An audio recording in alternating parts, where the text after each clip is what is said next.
Before we get into the dirt and stone of it, make sure you're subscribed to the Prepper Historian. This channel is about taking the past seriously, not as entertainment, not as myth, but as usable knowledge.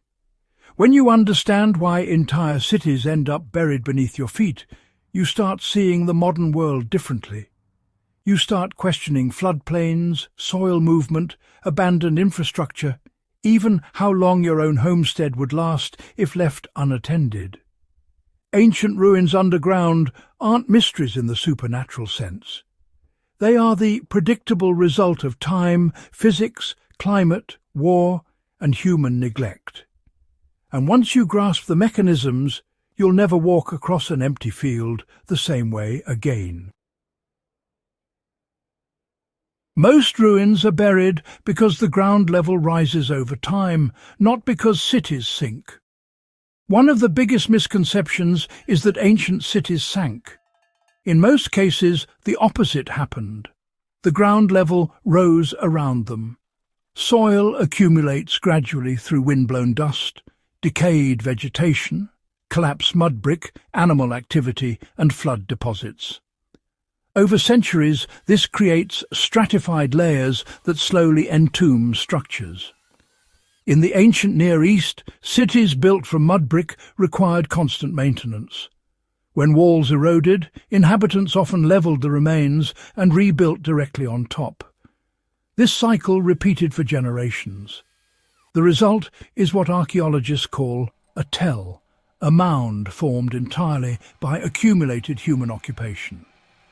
Sites like Jericho and Çatalhöyük are prime examples. Some mounds represent thousands of years of continuous rebuilding. From a preparedness perspective, this tells you something critical. If maintenance stops, your structures will not remain visible for long on a historical timescale. Organic materials collapse quickly.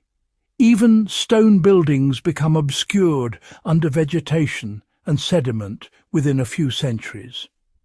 If you're establishing a retreat or long-term storage site, elevation and drainage matter more than aesthetics. Flooding plays a larger role than most people realize. River valleys have always attracted settlement. Water means agriculture, transport and trade. But rivers flood, and when they flood, they deposit sediment. Over decades and centuries, those layers build up. The ancient city of now sits miles from the Euphrates. The river shifted course, leaving behind thick layers of alluvial silt.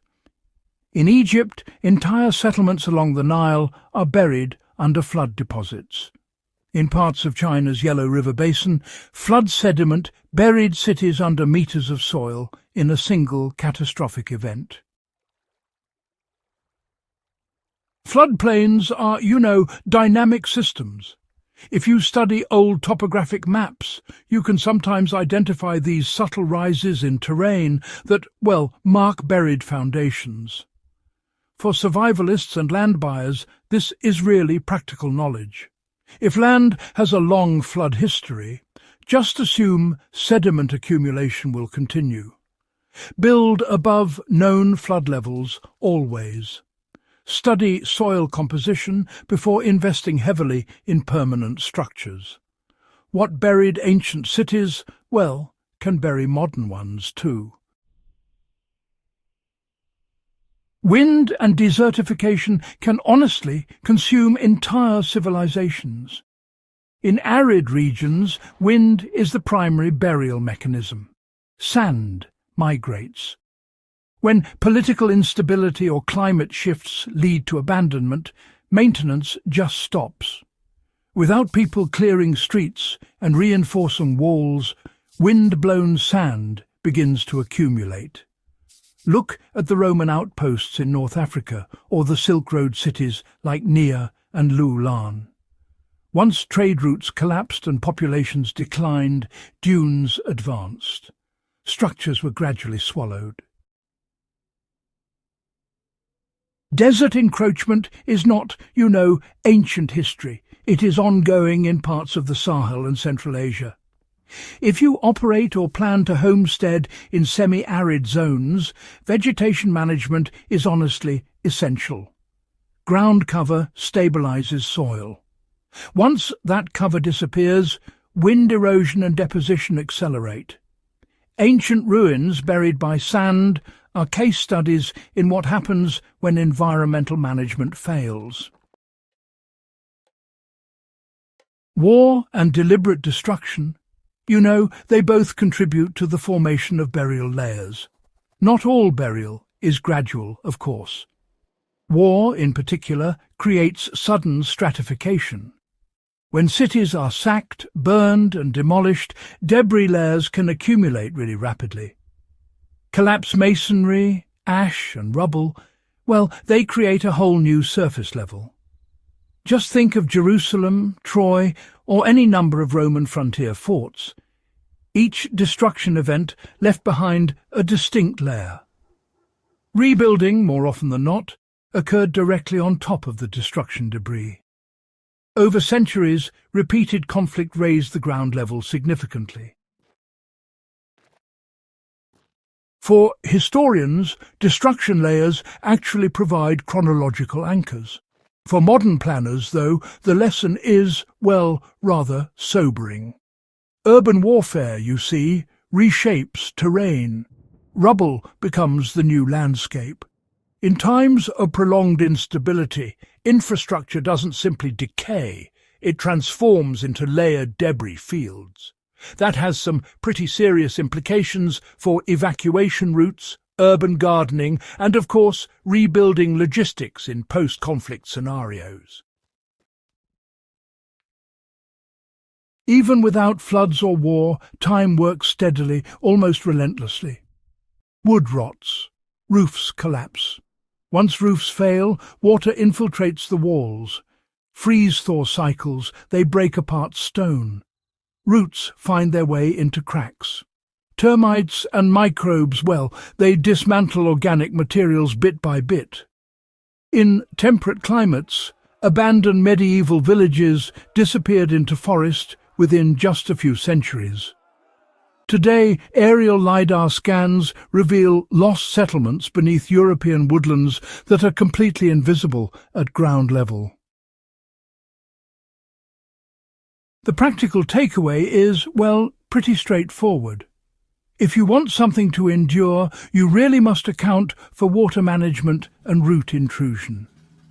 Proper drainage, stone foundations, and, periodic clearing make the difference between a structure that lasts decades and one that lasts centuries.